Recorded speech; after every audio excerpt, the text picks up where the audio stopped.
Hi everybody. In this video, we are going to discuss about new generation audits.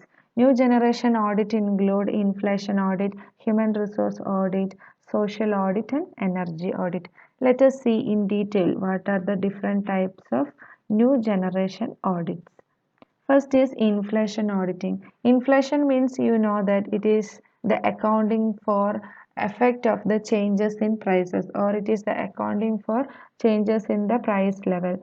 So during inflation the profit will be alarming figure than the real profit. Inflation. So there will in the profit period it will be showing huge profit rather than the normal profit, and the historical cost based accounting is inadequate to provide depreciation on fixed asset, valuation of closing stock, etc., because all these figures are unrealistic during the inflation period, and core attention is focused on valuation of assets. So this is known as inflation audit. Inflation audit means auditing. Inflation accounting means accounting of that is relating to the price level changes. So inflation audit means an auditing in done in inflation accounting is known as inflation audit. What is the speciality of inflation means during this period there will be a high level or alarming figure of profit than the real profit. So the figures will that to provide depreciation, the figures of fixed asset, valuation of closing stock, all these things will be unrealistic. So a core attention is focused in case of valuation of these assets. So an internal audit or auditing is compulsory in case of inflation accounting. And the second one is human resource accounting. Human resource accounting, even though we are in the computer age, manpower is more potential and more powerful. So huge amount of is invested in the development of human resource and is neither reflected in the balance sheet nor in the meaningful information, nor any meaningful information is given in the statement of affairs of the company. So we know that even if we are in computer age or in the computer era, it is necessary that human resource should be there. Even though human resources are there, it is not entered in the balance sheet, or any information relating to human resources is not given in the statement of affairs of the company, and the account incurred is treated as capital expenditure and it is written off over its expected future life.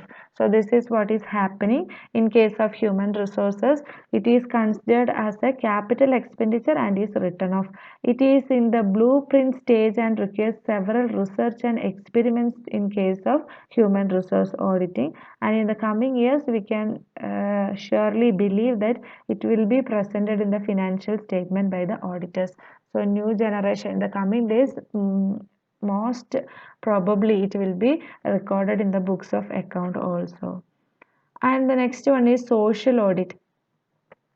So it provides protection to customers, employees, and all those who are affected by the decisions of the company. If a company is taking a particular decision, first of all, the employees will be affected, then the customers of the company will be affected, the suppliers of the company will be affected, creditors will be affected. So all these persons will be affected if a company is taking any particular decision, and the social audit is providing protection to all these members who are affected by the decisions of the company, and it is done to see that company does not misuse its powers, and thus it is done by independent external to verify the truthfulness of the company's social activities, and it is concerned with the checking effects of the company's activities on the people and environment, on business relations of the company, etc., and it also includes the proprietary